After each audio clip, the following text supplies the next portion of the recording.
أعوذ بالله من الشيطان الرجيم بسم الله الرحمن الرحيم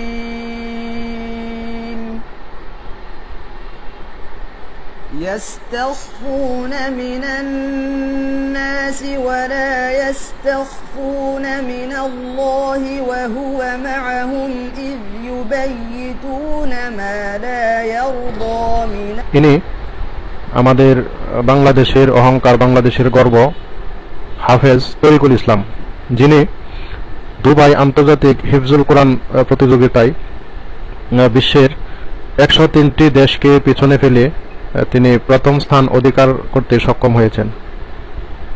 June মাসের প্রথম সপ্তাহে অনুষ্ঠিত 21তম দুবাই আন্তর্জাতিক হিফজুল কোরআন প্রতিযোগিতায় প্রথম স্থান অর্জন করেছেন এই বাংলাদেশি 15 বছরের বালক। তিনি ঢাকার মার্কাজ ও তাহফিল ইন্টারন্যাশনাল মাদ্রাসার ছাত্র। বিশ্বজয়ী হাফেজ তরিকুল ইসলাম তিনি দুবাই থেকে 103টি দেশকে হারিয়ে প্রতিযোগিতায় অংশগ্রহণ করে তিনি বিজয়ী হয়েছেন। আমাদের দেশে ফুটবল, ক্রিকেট, বিশেষ করে এই ক্রিকেট নিয়ে এতটাই আমরা মেতে উঠি যে কি পরিমাণ মেতে উঠি, আমরা যদি কোনো শক্তিশালী দলকে হারাতে পারি তাহলে এর বহিঃপ্রকাশ আমরা দেখতে পাই। শুধু তাই নয়, এ সমস্ত খেলোয়াড়রা যখন কোনো আন্তর্জাতিক মানের কোনো খেলায়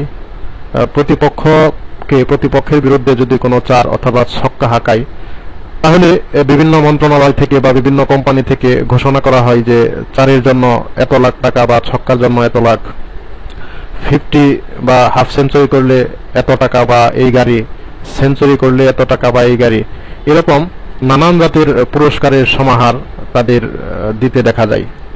কিন্তু দুঃখজনক হলেও সত্য যে আমাদের এই তরিকুল ইসলাম উনি পৃথিবীর 103টি দেশকে পিছনে ফেলে তিনি বিজয়ী হয়েছেন। শুধু এবারই যে বিজয়ী হয়েছেন শুধু তাই নয়, অতীতেও আমরা হাফেজ, সাকিব, আরো অনেকেই প্রথম, দ্বিতীয়, তৃতীয় হয়েছেন, কিন্তু সারা দেশের মধ্যে তাদের কোনো মাদ্রাসা বা মসজিদ বা ধর্মীয় চিন্তাবিদ যারা আছে, ধর্মকর্ম নিয়ে আছেন, বিশেষ করে মাদ্রাসার সাথে যারা সম্পৃক্ত, শুধু তারাই এর খবর রাখেন এবং তারাই এদেরকে সম্বর্ধনা দেন, সম্মান করেন। কিন্তু দুঃখজনক হলেও সত্য যে আমাদের দেশের কোনো কোম্পানি বা সরকারের পক্ষ থেকে এই বিষয়ে কোনো মূল্যায়ন করা হয় না বা মূল্যায়ন করতে আমরা দেখি না। এটা পবিত্র কোরআনের অবমাননাই আমি বলবো যে এতগুলো দেশকে হারিয়ে একটি ছেলে যার বয়স 15 সে বিশ্বের মধ্যে 1 নম্বর স্থান অধিকার করেছে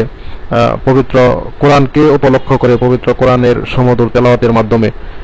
এটিকে আমরা মুসলমান হিসাবে যেভাবে মূল্যায়ন করার কথা ছিল, যেভাবে তাকে সম্বর্ধনা বা তাকে বরণ করে নেওয়ার কথা ছিল, আমরা কিন্তু সেভাবে করিনি।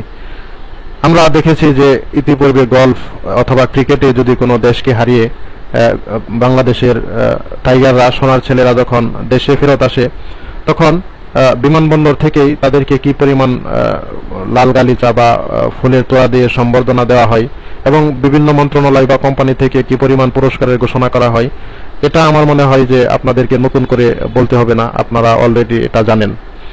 তো আমি আশা করব যে আপনারা যারা ক্রিকেট অথবা অন্য কোনো খেলায় বিজয়ী হলে বাংলাদেশের খেলোয়াড়দেরকে যেরকম মূল্যায়ন করে থাকেন, আমাদের পবিত্র কোরআন শরীফ এমন একটি কিতাব যা আমাদের জীবন মরণের সাথে খুব নিবিড়ভাবে জড়িয়ে আছে, যেটি আমাদের দুনিয়া এবং আখিরাতের একমাত্র পাথেয় হিসাবে আমরা গ্রহণ করে থাকি। তো আমি আশা করব যে যারা কোরআনের এরকম বিরাট গৌরব অর্জন করে দেশে ফিরবে, যারা দেশের ভাবমূর্তিকে উজ্জ্বল করবে পবিত্র কোরআন শরীফের মাধ্যমে, তাদেরকে যথাযথ মূল্যায়ন করা আমার মনে হয় যে আমাদের নৈতিক দায়িত্ব। তা না হলে এ সমস্ত হাফেজদের উপর বড়ই অবিচার করা হবে। এবং যদি সরকারিভাবে বা বিভিন্ন প্রতিষ্ঠিত কোম্পানি থেকে এদেরকে যদি উৎসাহিত করা হয়, তাহলে আমার মনে হয় না যে বাংলাদেশ থেকে বিশ্বের অন্য কোনো দেশ কোরআন তেলাওয়াতের ব্যাপারে এগিয়ে থাকবে। আমি অনুরোধ করব, বিনীতভাবে আমি অনুরোধ করব যে আপনারা যারা ক্রিকেট বা অন্যান্য খেলাকে উৎসাহিত করেন, পবিত্র কোরআন শরীফের এই সমস্ত প্রতিযোগিতায় যারা অংশগ্রহণ করে তাদেরকেও আমাদের নানানভাবে উৎসাহিত করতে হবে যেন তারা বহির্বিশ্ব থেকে আমাদের দেশে অনেক সুনাম বয়ে আনতে পারে। আসসালামু আলাইকুম।